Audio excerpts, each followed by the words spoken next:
Di dalam sholat, lihat begitu mudahnya orang melakukan sholat. Bacaan di dalam sholat itu yang wajib. Kalau anda tahu, yang wajib dibaca waktu anda melakukan sholat duhur, maghrib, isya dan seterusnya itu cuma 5. Yang bisa menghafal Pancasila, nggak bisa menghafal ini, nggak selamat nanti. 5. Yang pertama takbiratul ihram, Allahu Akbar. Yang kedua membaca surat Al-Fatihah sampai waladhdallin. Yang ketiga adalah membaca at-tahiyat di akhir, bukan tahiyat yang pertama kalau salat zuhur, tahiyat akhir, at-tahiyatul mubarakatuh satu taibatillah sampai asyhadu alla ilaha illallah wa asyhadu anna muhammadar rasulullah. Yang keempat. Yang kelima, Allahumma sholli ala sayyidina Muhammad wa ala ali sayyidina Muhammad. Kama sholaitanya tambahan itu. Yang kelima adalah assalamualaikum. Lihat bacaan yang dibaca itu, nggak ada lebih dari itu. Anda baca kabira walhamdulillah itu sunnah, nggak dibaca sah. Setelah baca surat Al-Fatihah, baca kul huwallah boleh, nggak baca kul huwallah sah. Waktu ruku Anda baca subhan rabbiyal azimi sah, sunnah. Kalau nggak baca tetap sah. Rukuknya pun nggak pakai Allahu Akbar sah. Cuman keterlaluan ngomong kita aja kok susah. Gara-gara ya nggak pengen gara-gara dengar omongan begini langsung berubah cara sholatnya. Kita hanya tunjukkan mana yang wajib gitu saja. Lihat, begitu mudahnya. Tasyahud yang pertama kalau ada sholat zuhur itu tidak wajib, sunnah. Kemudian masih bisa ditawar lagi. Kalau saya nggak hafal Fatihah bagaimana? Bukan untuk anda loh ya. Bagi yang tidak hafal surat Al-Fatihah bagaimana? Ganti surat yang lainnya. Surat Qul huwallahu ahad, nggak hafal surat Ikhlas, nggak hafal semuanya. Terus hafalmu apa? Saya nggak punya hafalan Quran. Karena dia tobat sadar sudah umur 80 tahun dia. Pinter dia. Minggu depan malaikat Israel datang dia tobat, pinter dia. Nggak bisa apa-apa, Fatihah nggak bisa. Terus bisa mau apa? La ilallah, la ilallah bisa saya. Oh boleh. Akhirnya sholatnya adalah diajari setelah Allahu Akbar baca la ilaha illallah, diperkirakan panjang waktunya seperti kalau baca Fatihah itu seberapa? Setengah menit la ilaha illallah, Allahu Akbar, la ilaha illallah, la ilaha illallah, la ilaha illallah. Itu bagi dia. Kalau anda nggak sah, jangan ikut-ikutan. Itu bagi orang yang nggak hafal Fatihah. Tapi kalau memang betul di sini diam-diam nggak hafal Fatihah, gitu aja, la ilaha illallah. Disepakati ulama itu nggak ada khilaf, bukan perbedaan ulama. Ya begitu ulama berkata. Nggak hafal mau dipaksa bagaimana? Nggak hafal baca boleh kok. Bahkan pada hakikatnya membaca Al-Quran dengan melihat itu lebih bagus daripada dengan hafalan. Ini kaidah umumnya begitu. Membaca Al-Quran dengan melihat lebih bagus daripada dengan hafalan. Sebab anggota tubuh semuanya punya amal ibadah. Kalau ada hafalan menyuarakan Al-Quran, yang beribadah adalah lidah anda dan telinga anda, mata anda nggak beribadah. Tapi kalau anda membaca, mata pun ikut beribadah. Baca bismillah, Allahu Akbar, alhamdulillah, bismillahirrahmanirrahim, alhamdulillah, sah. Tasyahud pun boleh ditawar bagi nggak hafal. Kali lagi la ilaha illallah. Nah ini mudah, nggak ada yang susah. Siapa yang mengatakan sholat susah? Makanya kalau ada orang tidak bisa sholat, yang salah itu gurunya. Yang salah gurunya. Dan yang kalau ada orang susah melakukan sholat, lagi-lagi yang salah gurunya. Sebab sholat sama sekali tidak susah. Jangan sampai anda seksa orang tua anda yang sudah sepuh untuk sholat seperti anda yang sehat. Banyak kemudahan yang Allah berikan untuknya. Jangan seksa dia sholat. Tetap melakukan sholat tapi dengan cara semudah-mudahnya. Jangan sampai orang menjadi tidak sholat karena merasa keberatan melakukan sholat, maka anda ikut dosa menjauhkan orang dari sholat karena kurangnya ilmu. Kakek sudah sepuh berdiri saja sudah pakai tongkat, dipaksa oleh anaknya harus berdiri goyang-goyang betul. Anaknya kan baru belajar kitab Safinatun Najah, di situ disebutkan kalau sholat harus berdiri. Akhirnya pak kalau nggak berdiri nggak sah bah, saya nggak kuat, harus berdiri mbah. Boleh berdiri, betul jatuh ke jidat-jidatnya. Besok disuruh lagi, enggak nah saya takut. Takut apa? Takut kejedot. Ini yang salah, cucunya yang ngajari salah. Di Abi Mas'ud radhiyallahu ta'ala anhu qala, beliau berkata, kana Rasulullah sallallahu alaihi wasallam, lah ini tugasnya imam.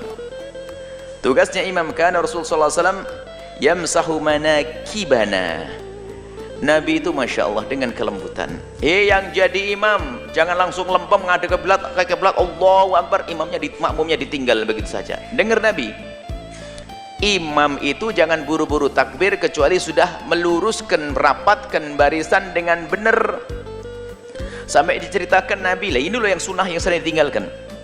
Nabi itu kalau ngatur barisan di dalam sholat seperti ngatur barisan di dalam perang. Imam yang paling berhak ngatur, sebab kalau orang lain yang ngatur ribet nanti. Imam, yang lain membantu. Imam mengatur. Hei yang jadi imam, jangan hanya punya hafalan Quran jadi imam nggak ngerti fikihnya. Ini bermasalah ini. Mentang-mentang hafal Quran suaranya bagus jadi imam. Belajar ilmu bagaimana jadi imam, biar sempurna jamaah semuanya. Fikih jamaah bisa dipelajari hanya setengah jam saja, nggak usah lama-lama. Biarpun yang lain super nggak ngerti, tapi yang penting karena jadi imam dia harus mengerti tentang bagaimana tata cara berjamaah. Insya Allah ada diklat, dalam waktu dekat ini ada diklat sholat berjamaah, mulai dari tukang adhannya, iqamatnya sampai sholat berjamaah.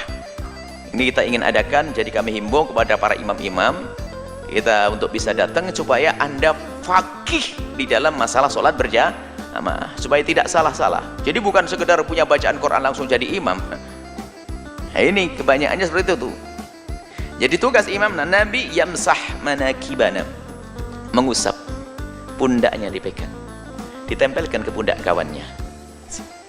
Nabi Masya Allah dengan enak ya kalau kita sholat dengan Nabi, dipegang Nabi dong kita. Makanya berebut sop yang pertama nanti. Fis sholati, di dalam sholat.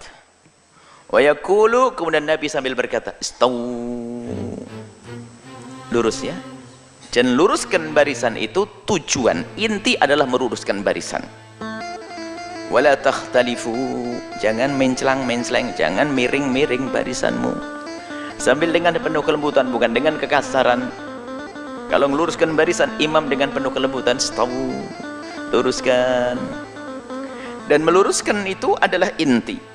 Kemudian agar lurus, tandanya taswiyatul manakib, mangkib, pundak dengan pundak ditempelkan.